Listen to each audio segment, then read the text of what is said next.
अब जल्दी हमास और इजरायल के बीच जारी जंग खत्म हो सकती है। ऐसे कयास लगाए जा रहे हैं कि जंग को रोकने के लिए बेंजामिन नेतन्याहू ने अपने खास दूत को कतर भेजा है। कतर में ये दूत इजरायल की तरफ से समझौते की शर्तों पर बातचीत करेगा। बताते चलें कि शर्तों पर बातचीत के लिए खुफिया एजेंसी मोसाद के डेविड और शीन बेट प्रमुख रेनेन बार वहां पहुंच चुके हैं। साथ ही बताते चले कि 20 जनवरी को अमेरिकी राष्ट्रपति डोनाल्ड ट्रंप के शपथ ग्रहण का समारोह है। इससे पहले ही इन देशों के बीच छिड़ी आक्रामक जंग को रोके जाने का प्रयास किया जा रहा है। इस जंग पर विराम लग सकता है। दरअसल डोनाल्ड ट्रंप ने इजरायल और बाकी देशों को, खासकर हमास को जो इस जंग में सक्रिय है, उन्हें चेतावनी दी कि मेरे शपथ ग्रहण समारोह से यानी मेरे पद संभालने से पहले ये संघर्ष और जंग रुक जाना चाहिए, वरना अंजाम बहुत बुरा हो सकता है। कहीं न कहीं ट्रंप की चेतावनी ही इस जंग के विराम का परिणाम बन रही है। हालांकि इतना भी आसान नहीं है। इसके लिए सबसे ज़्यादा महत्वपूर्ण है कि आखिर वो कौन से समझौते की शर्त है जिससे इन सभी देशों को मानना होगा। बताते चले अमेरिका के नवनिर्वाचित राष्ट्रपति ट्रंप ने हमास को इजरायल बंधकों को रिहा करने की चेतावनी दी थी। अब सवाल उठता है कि क्या इस समझौते की शर्त में बंधकों को रिहा करना भी शामिल है।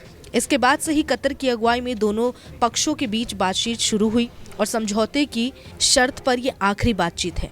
बहुत जल्द सीज फायर का ऐलान हो जाएगा। वहीं इजरायली नागरिक लगातार हमास में कैद में फंसे बंधकों की रिहाई के लिए प्रदर्शन कर रहे हैं। इसे लेकर बीते दिनों हजारों प्रदर्शनकारी तेल अवीव की सड़कों पर प्रदर्शन करते दिखे।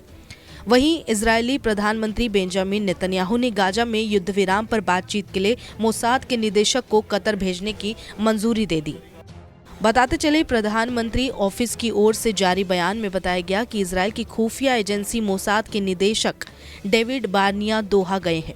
वहां वो सीज फायर के लिए हमास के प्रतिनिधियों से बात करेंगे। एक प्रदर्शनकारी ने कहा, इस हफ्ते अकेले गाजा में 6 सैनिक मारे गए। लगभग हर दिन और भी ज्यादा संख्या में मारे गए लोगों के नाम जारी किए जा रहे हैं। नेतन्याहू के निजी हितों के लिए और कितना खून बहाया जाएगा? हमारे बंधकों को आखिर कब छोड़ा जाएगा? तेल अवीव की सड़कों पर उतरे प्रदर्शनकारियों ने प्रधानमंत्री बेंजामिन नेतन्याहू से इस्तीफे की मांग की। देश में आम चुनाव कराए जाने की मांग की। प्रदर्शनकारियों का दावा है कि पीएम नेतन्याहू बंधकों को छुड़वाने में अब तक असमर्थ हैं। ऐसे में उन्हें पद छोड़ देना चाहिए।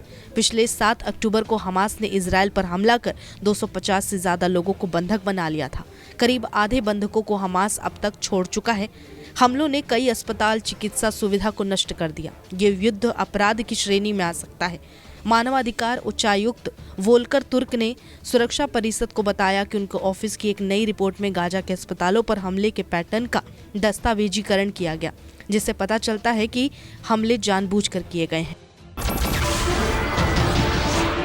नमस्कार, मैं हूं मानक गुप्ता। अगर आपको हमारा ये वीडियो पसंद आया हो तो इसे लाइक और शेयर जरूर करें और हाँ, हमें सब्सक्राइब और फॉलो करना ना भूलें ताकि आप देश और दुनिया की कोई खबर मिस ना करें।